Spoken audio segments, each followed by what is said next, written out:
This map is called the New Middle East. When you look at Israel, then the Palestinian regions have been completely removed. There is no sign anymore of any Palestinian presence on the map of the New Middle East that Netanyahu showed less than 2 weeks before they launched their attack on Gaza. With every false flag operation, it is always the same principle. Some entity wants to commit a horrendous crime, but they don't want to be blamed for it. So they have to use another entity to shift the blame to. In this case, it is very clear. They use Hamas. Hamas is supposedly the bad actor here. And all Israel does supposedly is defend itself. So now they have the right to do something which they have wanted to do for decades. Completely eradicate the whole Gaza Strip and commit horrendous homicide on the Palestinian people. The next question we then have is, why would Hamas cooperate with Israel? In the next clip we probably find the answer. US Senator Ron Paul exclaimed in the US government that Hamas is actually an organization that is set up by Israel, financed by Israel, to work for Israel. You know, Hamas, if you look at the history, you'll find out that Hamas was encouraged and really started by Israel because they wanted Hamas to counteract Yasser Arafat. What Senator Ron Paul said is confirmed by a man called Ronald Bernard. He worked at a high level in the so-called financial elites, the most wealthy and most powerful in this world, who control the world theater behind the scenes.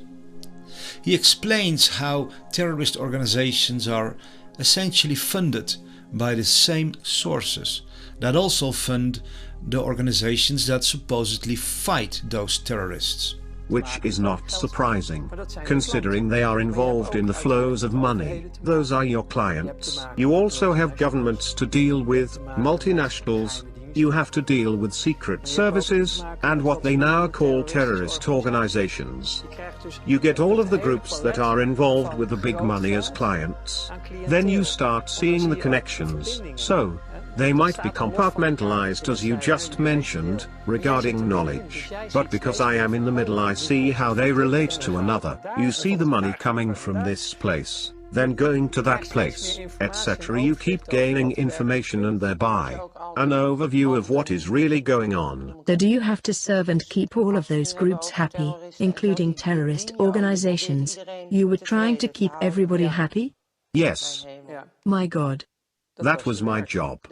Keeping all the balls in the air.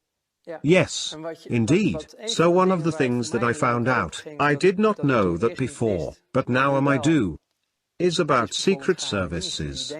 You think they are there to serve and protect a people, country, etc., but they actually turn out to be the criminal organizations, to be more precise. The system is heavily so.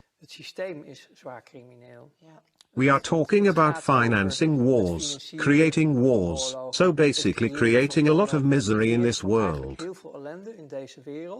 So, lots of conflict.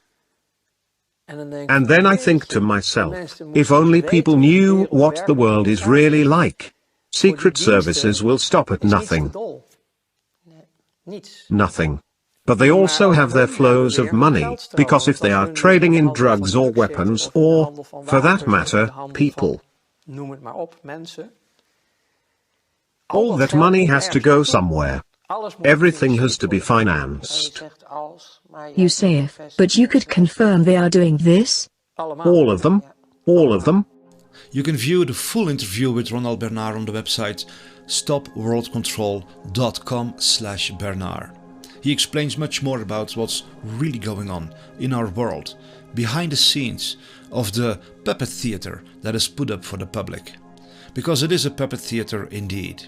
This surprise attack seems like a planned operation on all fronts. אין מצב בעולם שיכולה להיות כזאת התקרבות לגדר, אוקיי? מבלי שאנחנו לא נדע מזה. Israel has sacrificed its own people, sacrificed the civilians on the borders of Gaza. Since they started their invasion of the land of Palestine more than 80 years ago, several hundreds of thousands of people have been murdered by the Israeli forces. And as you can see on this map, they have gradually been stealing all their land, their farms, their vineyards, their homes, all their possessions. And then ultimately they locked up these people in Gaza, which is the largest open air prison in the world, with the highest suicide rate in the world, because life is so unbearable there. There is something very important that we all need to realize concerning Hamas. Hamas was created so that Israel could play victim.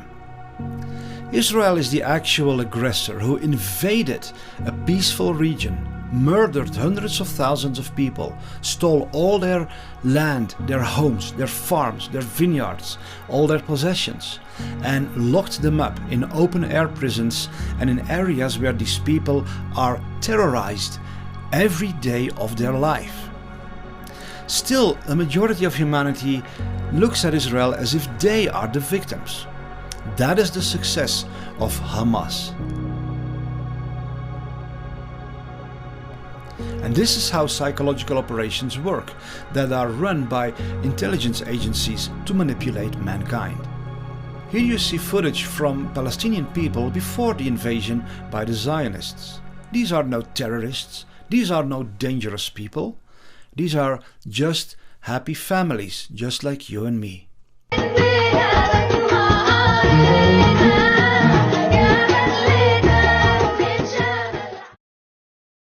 A former soldier from the Israeli Defense Force explains how they literally terrorized these millions of people on a daily basis. What most haunts you and your conscience about what you did in your time as a soldier? For me, it's the routine way we control the Palestinians, right? A Palestinian can wake up in the morning and not know if he will be at work on time, go to sleep, not know if soldiers will invade his home.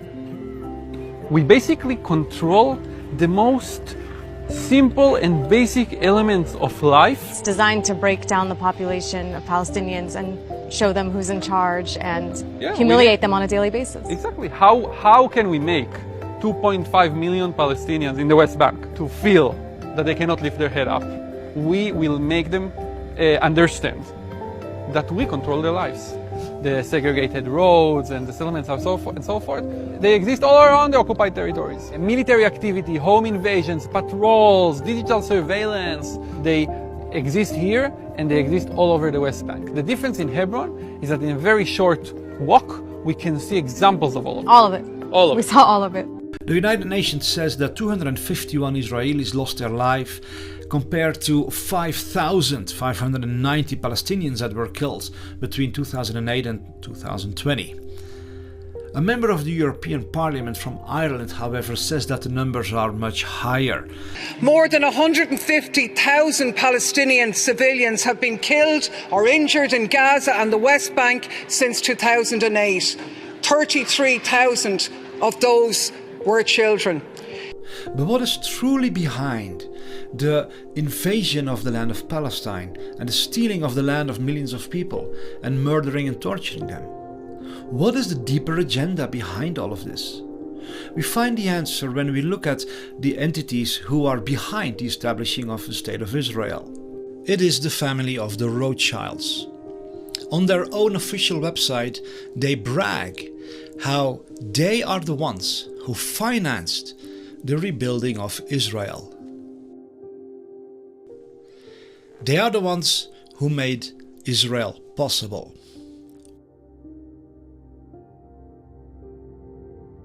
So who are the Rothschilds? And why did they spend billions of dollars to invest in the building of a new political and military state of Israel? The Rothschilds are amongst the most wealthy people in the world. Their fortune is estimated to be several trillions of dollars, that is several thousands of billions of dollars.